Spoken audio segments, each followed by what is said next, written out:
Hello friends, welcome to baby mom Preeti. আর আমি প্রীতি। আজকে আমি আপনাদের সাথে শেয়ার করব কিছু জরুরি ওষুধ। আমাদের ঘরে বাচ্চা থাকলে আমাদের কিছু জরুরি ওষুধ রাখা দরকার, আর সেটাই আমি আজকে আপনাদের সাথে শেয়ার করব। আর তার আগে আমি আপনাদের বলছি, যারা যারা নতুন আমার এই চ্যানেলটিতে, তারা তো জানেন না অনেকেই যে আমি কেন ওষুধ নিয়ে আজ বলছি।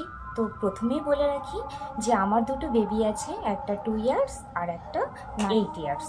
তো তার জন্য আমাকে ওষুধ রাখতে হয়, কারণ রাতে এমন টাইমে দেখা গেল যে শরীর খারাপ হলো, তখন হাতের কাছে আমার ওষুধ খুবই দরকার, যে ডক্টরের কাছে যাব সেই সময়টা আমি পাচ্ছি না, যে ইমার্জেন্সি, তার জন্যই আমাদের কিছু ওষুধ সঙ্গে রাখা খুবই দরকার। তো প্রথমেই বলছি, এই যে এটা হচ্ছে ন্যাসেল ড্রপ। এটা সাধারণত নাকের ড্রপ।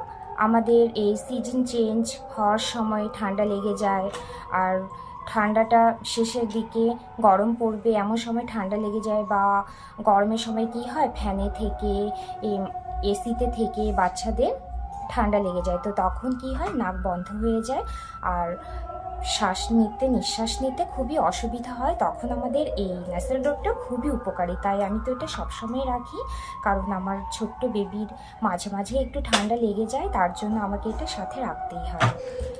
তো যখন বেবির নিঃশ্বাস নিতে অসুবিধা হয়, নাক বন্ধ হয়ে যায়, তখন ঘুমোতে চায় না, বারবার জেগে ওঠে, কান্নাকাটি করে, তখন এই ড্রপটা দিয়ে দিলে খুব আরাম পায়, আর আমার বেবি খুব সহজেই ঘুমিয়ে পড়ে। তো আমি এটা খুবই পছন্দ করি এই ড্রপটা, আর আমি সব সময় সাথে রাখি। এরপরে যে মেডিসিনটার কথা বলবো সেটা হচ্ছে ডিকোলিক। এটা হচ্ছে পেট ব্যথার ওষুধ। অনেক টাইমে কি হয়, বাচ্চারা বাইরের খাবার দিলে, যেমন ছোট বাচ্চাদের ব্রেস্ট মিল্ক পাচ্ছে না, সেক্ষেত্রে কি হয়, আমরা বাইরের নানান রকম বেবিরা যখন ফর্মুলা মিল্ক খায়, বাইরের ল্যাকটোজেন এগুলো খায়, তখন কি হয়, তাদের পেটে গ্যাস তৈরি হয়, আর গ্যাসের জন্য পেট ব্যথা করে। তার পেট ব্যথার জন্য অনেক টাইমে কি হয়, বেবিরা ঘুমোতে পারে না, কান্নাকাটি করে অনেক। তখন আমরা যদি এই মেডিসিনটা দিই, তাহলে বেবিরা খুব আরাম পায়, তাদের পেট ব্যথা কমে যায়, আর তারা সহজেই ঘুমিয়ে পড়ে। তো তার জন্য এটাও খুবই উপকারী একটা মেডিসিন, এটাও আপনারা রাখতে পারেন। তবে হ্যাঁ, আপনাদের আগেই বলে রাখি যে আপনারা ডক্টরের সাথে কনসাল্ট না হয়ে কোনো মেডিসিনই বাড়িতে রাখবেন না। কোনো মেডিসিন বাড়িতে রাখার আগে অবশ্যই ডক্টরের কাছে কনসাল্ট হয়ে তবেই বাড়িতে রাখবেন। এরপর আমি যে মেডিসিনটার কথা আপনাদের সাথে শেয়ার করব সেটা হচ্ছে ইজাইম। এই জাইমটা হচ্ছে অনেক টাইমে বেবিদের পটি ক্লিয়ার হয় না, এই কারণে পেট ফুলে যায়, পেটে ব্যথা হয়। পটি ক্লিয়ার না হওয়ার জন্য বাচ্চারা খুব কান্নাকাটি করে, তাদের শরীর ভালো লাগে না, তার জন্য অনেক টাইমে তারা তাদের মা বাবাদের বিরক্ত করে। তো তখন আমরা এই ইজাইমটা যদি খাইয়ে দিই, তাহলে কি হয়, তাদের এই সমস্যাটা দূর হয়ে যায়, পটিটা ক্লিয়ার হয়ে যায়, তাদের শরীরটা তখন ফ্রেশ লাগে, আর তাতে করে তারা আর একটু বিরক্ত করে না, আরাম পায় বেবিরা। তো আপনারা এই মেডিসিনটাও আপনাদের ঘরে রাখতে পারেন।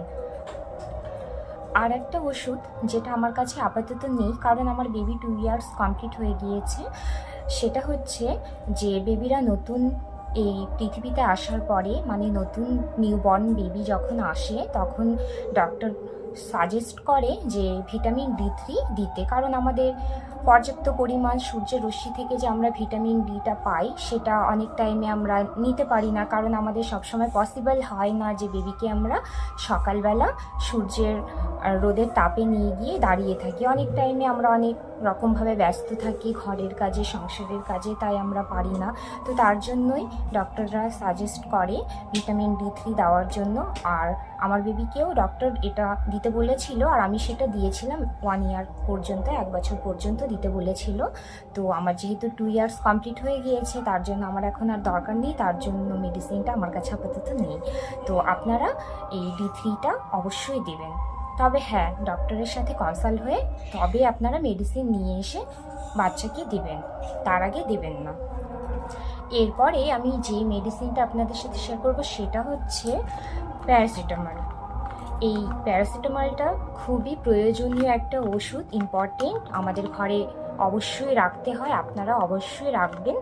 আর এটা সাধারণত জ্বরের ওষুধ, কিন্তু অনেক টাইমে আমরা বাচ্চাদের যে ভ্যাকসিনেশন দিই, ওই ভ্যাকসিনেশন দেওয়ার পরে বাচ্চাদের বেবিদের কি হয়, ব্যথা করে, জ্বর আসে। তখন আমরা যদি এই প্যারাসিটামলটা খাইয়ে দিই তখন কি হয়, জ্বরটা নেমে যায়, ব্যথাটা কমে যায়, বাচ্চারা অনেকটা আরাম পায় আর তারা কষ্ট পায় না। তো আমরা সেই টাইমেও এটা ইউজ করতে পারি। তো আমাদের এই কয়েকটা প্রয়োজনীয় ওষুধ অবশ্যই ঘরে রাখা দরকার, কারণ অনেক টাইমে আমাদের পসিবল হয়ে ওঠে না যে আমাদের এখনই লাগবে ওষুধটা কিন্তু ঘরে নেই। ডক্টরের কাছে যাব কিন্তু ডক্টর হয়তো এখন নেই বা একটু টাইম লাগবে বা আজকে নেই, এমন হতে পারে। তো তখন কি হয়, আমাদেরকে খুব ইমার্জেন্সি কিছু ওষুধ বাড়িতেই রাখা খুবই দরকার। তবে হ্যাঁ, আপনারা অবশ্যই ডক্টরের কাছে প্রথমে কনসাল্ট হবেন যে আমরা এই ওষুধগুলো রাখবো কি না। কনসাল্ট হয়েই তবে এই ওষুধগুলো রাখবেন। আর কনসাল্ট না হয়ে কখনোই কোনো ওষুধ বেবিদের দেওয়া উচিত নয়। ডক্টরের সাথে কনসাল্ট হয়ে ওষুধগুলো বাড়িতে রাখবেন। আর আপনাদের যদি এই ভিডিওটি ভালো লেগে থাকে তাহলে আপনারা প্লিজ আমার চ্যানেলটাকে সাবস্ক্রাইব করুন, যাতে করে আমি আরও নতুন নতুন ভিডিও আপনাদের সাথে শেয়ার করতে পারি, আরও উৎসাহিত হই যে আপনারা আরও নতুন নতুন ভিডিও চাইছেন। তো প্লিজ প্রথমেই সাবস্ক্রাইব করে রাখুন এই চ্যানেলটাকে। আর এই ভিডিওটি যদি ভালো লেগে থাকে তো থ্যাঙ্কস ফর ওয়াচিং।